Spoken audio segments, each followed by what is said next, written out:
Candid अमन, कहानियों का रंगमंच। पिछले भाग में आपने सुना, अशमायु ने संचिता के घर का दरवाजा हल्के से खटखटाया, लेकिन कोई जवाब नहीं मिला। जब दरवाजा खुला, संचिता का चेहरा शांत था, पर उसकी आंखों में अशमायु ने कुछ अनकहा दर्द महसूस किया।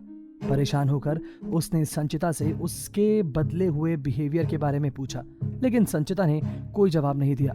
जब अशमायु ने उसे रोकने की कोशिश की, उसने उसकी कलाई झटक दी और सवालों से घेर लिया कि अशमायु ने उसकी बहन अस्मिता को मारा है। अशमायु ने सच एक्सेप्ट किया और कहा कि उसने अस्मिता को अपनी कार से टक्कर मारी थी, लेकिन उसकी मौत का जिम्मेदार वो नहीं है। संचिता को ये मानना मुश्किल हो रहा था और उसने उसे झूठा करार कर दिया।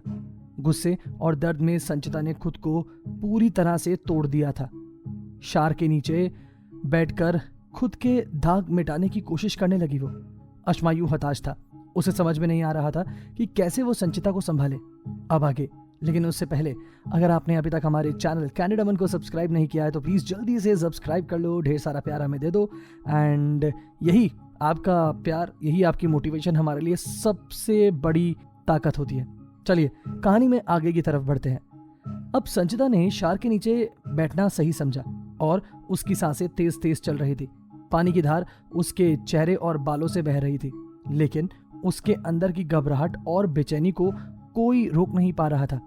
उसकी सांसें उखड़ रही थी, जैसे हर सांस के साथ वो और ज्यादा टूट रही हो। उसकी आंखें खुली थी, मगर सब कुछ धुंधला हो चुका था। वो हर उस पल को याद कर रही थी जब उसे लगा था कि अस्मिता दी लौट कर आ जाएंगी, और अब यह हकीकत उसकी सांसों को और भी कमजोर कर रही थी।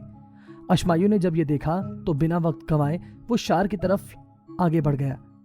साची उठो, ये तुम क्या कर रही हो? उसने शार को बंद करते हुए जल्दी से उसे उठाने की कोशिश की, मगर संचिता पूरी तरह से निढाल हो चुकी थी। उसकी आंखें धीरे धीरे बंद होने लगी थी और उसकी सांसें अब भी इतनी तेज थी कि वो खुद को कंट्रोल नहीं कर पा रही थी। अशमायु ने बिना सोचे समझे उसे अपनी बाहों में उठाया और रूम की तरफ चल पड़ा। उसका मन भारी हो रहा था, लेकिन इस वक्त संचिता की हालत ज्यादा चिंताजनक थी। उसने धीरे से संचिता को सोफे पर लेटाया, फिर पास पड़ी एक टाल उठाई और उसे ढक दिया। संचिता की हालत अब नाजुक हो चुकी थी। उसकी आंखें बंद हो चुकी थी और उसका शरीर ठंडा पड़ने लगा था। अशमायु ने जल्दी से टाल से उसे भीगे हुए शरीर को पोंछना शुरू किया, लेकिन संचिता धीरे धीरे होश खोती ही जा रही थी। अशमायु ने घबराते हुए संचिता से कहा, साची, साची प्लीज होश में रहो। उसकी आवाज में घबराहट थी। उसे महसूस हुआ कि वो बेहोश हो चुकी है। उसका चेहरा उतना ही थका हुआ और दर्द भरा था जितना कि उसकी हालत। अशमायु ने उसकी बेहोश हालत को संभालते हुए उसे अपनी बाजू पर टिकाया और उसकी सांसें और धड़कन को महसूस करने की कोशिश की। ऐसे नहीं छोड़ सकता हूं तुम्हें मैं, फिर चाहे तुम मुझसे कितना भी नाराज क्यों ना हो जाओ, उसने खुद से कहा। वो खुद को मजबूर महसूस कर रहा था, लेकिन इस वक्त उसे हर हाल में संचिता को संभालना था। उसने फौरन अपने फोन से डॉक्टर को कॉल किया। फौरन आइए, मेरी वाइफ की तबीयत बहुत ज्यादा खराब है, जल्दी आइए। अशमायु ने जल्दी से डॉक्टर को लोकेशन भेजी और फिर वापस उसकी तरफ देखा। वो बेहोश थी। उसका चेहरा उतना ही बेजान और थका हुआ लग रहा था। अशमायु का दिल भी तेजी से धड़क रहा था। उसे समझ नहीं आ रहा था कि वो इस बारे में किससे बात करे, क्या करे, लेकिन सबसे पहले तो उसे संचिता को संभालना था। कुछ ही देर में दरवाजे पर दस्तक हुई और अशमायु ने तेजी से दरवाजा खोल दिया। डॉक्टर अंदर आए और बिना एक पल गंवाए संचिता को चेक करने लगे। डॉक्टर ने अशमायु से कहा, ये सदमे में है और इस हालत में इंसान बार बार बेहोश हो जाता है। इनका शरीर और दिमाग दोनों बहुत ज्यादा स्ट्रेस में है। अशमायु ने बेचैन होते हुए कहा, तो अब क्या करना चाहिए मुझे? डॉक्टर ने अशमायु को सलाह दी, इन्हें कुछ वक्त के लिए आराम की जरूरत है। मैं इन्हें नींद के इंजेक्शन दे चुका हूं ताकि ये थोड़ा शांत हो सकें, और सबसे जरूरी बात, इन्हें इस माहौल से दूर ले जाने की जरूरत है सर। जितना जल्दी हो सके इन्हें ऐसी जगह पर ले जाइए जहां इन्हें मानसिक शांति मिल सके। अशमायु ने डॉक्टर की सलाह को गहराई से सुना और महसूस किया कि यही सही एक तरीका हो सकता है। उसने खुद से कहा, संचिता को यहां से दूर ले जाना पड़ेगा, जहां वो अपने अतीत से दूर जाकर फिर से खुद को पा सके। डॉक्टर के जाने के बाद अशमायु ने तुरंत अपने एक आदमी को कॉल किया और चार्टर्ड प्लेन तैयार करने का ऑर्डर दिया। जल्दी करो, हमें बिना देर किए यहां से निकलना है। अभी संचिता बेहोश थी और अशमायु जानता था कि होश में आने के बाद वो कभी उसके साथ नहीं जाएगी। उसे इस वक्त का फायदा उठाना था। अशमायु ने खुद से कहा, जब वो होश में आएगी तो खुद एक नई जगह पर होगी। अश्मायु ने जल्दबाजी में अपना सारा प्लान सेट कर लिया। उसने संचिता को बिस्तर पर आराम से लिटाया और उसकी हालत एक बार आखिरी बार देखी।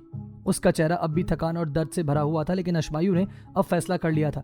उसने बुड़बुड़ाया, तुम्हारे लिए मैं कुछ भी कर सकता हूं साची। जब सारी तैयारियां हो गई, अश्मायु ने धीरे से संचिता को उठाया और उसे कार तक ले गया। उसकी कार अपने प्राइवेट जेट टर्मिनल की तरफ उसने बढ़ा दी और अश्मायु बार बार अपनी बाहों में बेहोशी की हालत में लेटी हुई संचिता की तरफ ही देख रहा था जब वो अभी बेहोश थी। उसका दिल तेजी से धड़क रहा था। उसने खुद से प्रॉमिस किया, मैं सब ठीक कर दूंगा साची। चार्टर्ड प्लेन पहले से ही तैयार था। अश्मायु ने बिना वक्त गवाए संचिता को प्लेन में ले जाकर बैठा दिया। उसकी हालत अब भी वैसी ही थी। संचिता को कुछ घंटों से पहले होश नहीं आने वाला था। प्लेन टेक ऑफ के लिए तैयार था। अश्मायु की आंखों में अब एक नया दृश्य और एक नया दृढ़ संकल्प था। उसने खुद से कहा, जब संचिता जागेगी तो वो एक नई जगह पर होगी और हम इस सबसे दूर होंगे। जैसे ही प्लेन ने उड़ान भरी, अश्मायु ने एक बार फिर से अपनी बगल में बेहोशी की हालत में सीट बेल्ट से बंधी संचिता को देखा। उसके चेहरे पर थकान और दर्द अब भी साफ नजर आ रहा था। प्लेन आसमान में ऊपर आ पहुंचा और नीचे छूटते शहर की रोशनी अब एक छोटे से धब्बे की तरह दिख रही थी। अश्मायु की आंखों में उम्मीद और बेचैनी का एक अजीब सा मेल था, लेकिन उसे यकीन था कि वो जो कर रहा है वो सही है। अश्मायु ने खुद से कहा, जब संचिता अपनी आंखें खोलेगी तो सब कुछ बदल चुका होगा। अश्मायु ने एक लंबी सांस ली और पहली बार जब से उसने संचिता को इस हालत में देखा था, उसे थोड़ा सुकून महसूस हो रहा था। उसने अपनी आंखें बंद कर ली, जैसे वो भी कुछ पल के लिए इस सबसे दूर जाना चाहता हो। ये सफर जो ना सिर्फ फिजिकल बल्कि मेंटल रूप से भी थका देने वाला था, अब आखिर खत्म हो गया। जब प्लेन ने लैंड किया तो हल्की झटके के साथ अश्मायु की आंखें खुल गई। दोपहर की रोशनी अब लगभग रात की चुप्पी में बदल चुकी थी। बाहर का माहौल शांत था, लेकिन उसके अंदर का तूफान अभी भी थम नहीं रहा था। उसने एक नजर अपनी बगल में सोई हुई संचिता पर डाली। वो अभी भी गहरी नींद में थी। उसकी सांसें धीरे धीरे चल रही थी और उसका चेहरा अब पहले से शांत दिख रहा था। अश्मायु ने खुद से बुड़बुड़ाया, कभी सोचा नहीं था कि तुम्हें इस हालत में यहां लाना पड़ेगा साची। प्लेन ने लैंड किया और नीचे पहले से ही अश्मायु का कार वेट कर रही थी। जैसे ही वो नीचे उतरा, शॉफर ने कार का दरवाजा खोला। अश्मायु ने संचिता को अपनी बाहों में संभालते हुए नीचे उतार दिया। उसका शरीर अब भी निढाल था, जैसे उसकी आत्मा ने थोड़ी देर के लिए उसका शरीर ही छोड़ दिया हो। अश्मायु ने उसे अपनी बाहों में संभाला और कार की पिछली सीट पर बैठा दिया। अश्मायु ने धीमी आवाज में कहा, रिलैक्स साची, अभी तुम्हारे लिए सफर बहुत जरूरी है। उसने इस तरह से ये सब कहा जैसे वो उसे सुन और समझ सकती हो। कुछ ही मिनटों में कार एक बड़े से आलीशान से गेट के अंदर दाखिल हुई। बाहर से विला किसी जन्नत का टुकड़ा लग रहा था। चारों ओर हरियाली, खूबसूरत बगीचे और रात की हल्की रोशनी में चमकते फव्वारे जो विला की खूबसूरती को और भी बढ़ा रहे थे। ये विला सिर्फ एक घर नहीं था, ये एक अलग दुनिया जैसा महसूस हो रहा था। अश्मायु की कार जब विला के सामने आकर रुकी तो शॉफर ने एक बार फिर से दरवाजा खोल दिया। अश्मायु ने संचिता को फिर से अपनी बाहों में उठाया। उसकी आंखें बंद थी और वो अब भी बेहोशी की हालत में थी। अश्मायु ने विला में एंट्री ली और जैसे ही अंदर दाखिल हुआ, एक अलग ही दुनिया उसके सामने थी। हर चीज मॉडर्न थी, मगर फिर भी उसमें एक नरमी और सुकून था। विला के अंदर का इंटीरियर इतना स्टाइलिश था कि हर चीज अपने आप में एक आर्ट पीस लग रही थी। बड़े बड़े ग्लास के डोर्स और विंडोज जिनसे बाहर का बगीचा साफ नजर आता था। बीचों बीच एक बड़ा सा लिविंग रूम था जहां सफेद और ग्रे कलर की थीम पर सजे हुए सोफे थे और ऊपर से एक सुंदर क्रिस्टल की बनी हुई झूमर लटक रही थी। वहां का माहौल इतना शांत था और सुकून देने वाला था कि अश्मायु ने सोचा, शायद यही जगह है जहां संचिता को ठीक किया जा सकता है। अश्मायु संचिता को लिए ग्लास की खूबसूरत सीढ़ियों की ओर बढ़ गया। सीढ़ियां इतनी हल्की लग रही थी जैसे हवा में तैर रही हूं। यह विला किसी आर्ट गैलरी जैसा लग रहा था। हर दीवार पर लगे मॉडर्न पेंटिंग्स और आर्टिफैक्ट्स ने इसे और भी शानदार बना दिया था। सीढ़ियों के ऊपर पहुंचते ही लंबा सा हॉलवे था जिसके दोनों तरफ बड़े बड़े कमरे थे। अश्मायु ने धीरे से दरवाजा खोला और संचिता को अंदर ले गया। यह कमरा बाकी सभी कमरों से अलग था। इसकी दीवारें हल्की ब्लू और व्हाइट थीम पर थी, जिससे कमरा बहुत ही शांत और रिलैक्सिंग लग रहा था। बेड के ऊपर एक बड़ी सी खिड़की थी जिससे बाहर का खूबसूरत नजारा देखा जा सकता था।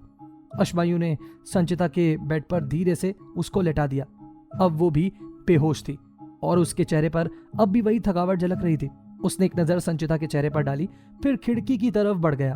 बाहर का नजारा रात के अंधेरे को और भी चमका रहा था, जैसे हर चीज शांत और आरामदायक लग रही हो। वापस आकर अश्मायु ने संचिता की ओर देखा। उसने धीमे से बुड़बुड़ाया, तुम्हें यहाँ लाना ही सही था। अब जब तुम यहाँ आ ही गई हो तो मेरे साथ ही रहोगी अब तुम। अभी संचिता की हालत इतनी नाजुक थी कि अश्मायु ने डॉक्टर की सारी बातें ध्यान में रखते हुए एक एक कदम सोच समझ कर उठाया था। अश्मायु ने खुद से कहा, तुम्हें अभी इस दुनिया से थोड़ा दूर होना पड़ेगा, क्योंकि कभी कभी खुद को पाने के लिए सबसे दूर होना पड़ता है। वो कुछ देर तक संचिता के पास बैठा रहा, उसकी धीमी धीमी सांसों को सुनता रहा। उसकी आंखों में अब भी एक बेचैनी थी, लेकिन साथ ही एक अजीब सा सुकून भी था। उसने सही कदम उठाया है या नहीं।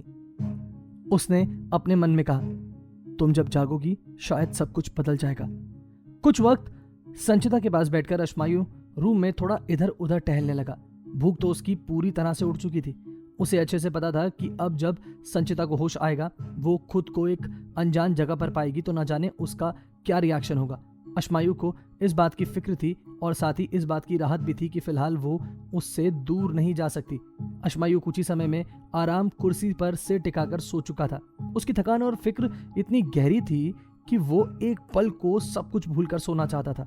कमरे में फैली शांति और बाहर से आती फव्वारों की आवाजें उसको सुकून दे रही थी, लेकिन ये सुकून ज्यादा देर तक नहीं टिका। आधी रात में अचानक तेज आवाजों ने उसकी नींद को खोल दिया।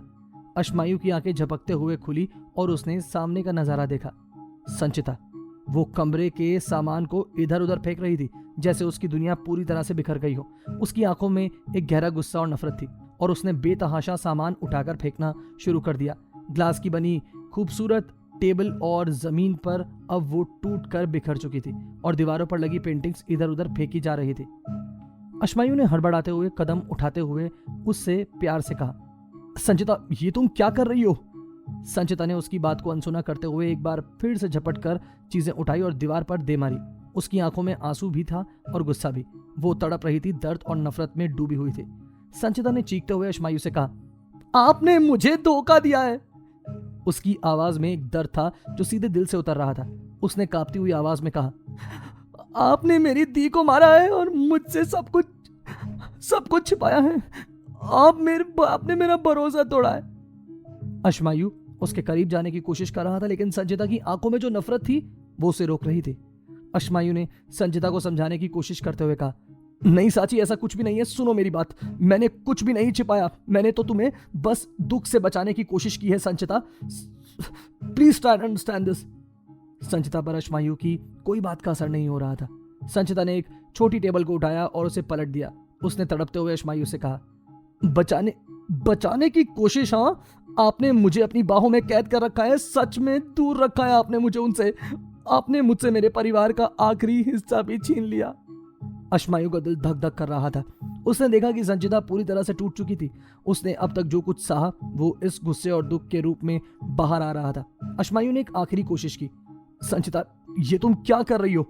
संचिता उसकी बात को सुनने के मूड में बिल्कुल भी नहीं थी। उसने एक और ग्लास और बोतल उठाई और फर्श पर फेंक दी, जिसके कांच के टुकड़े पूरे कमरे में फैल गए।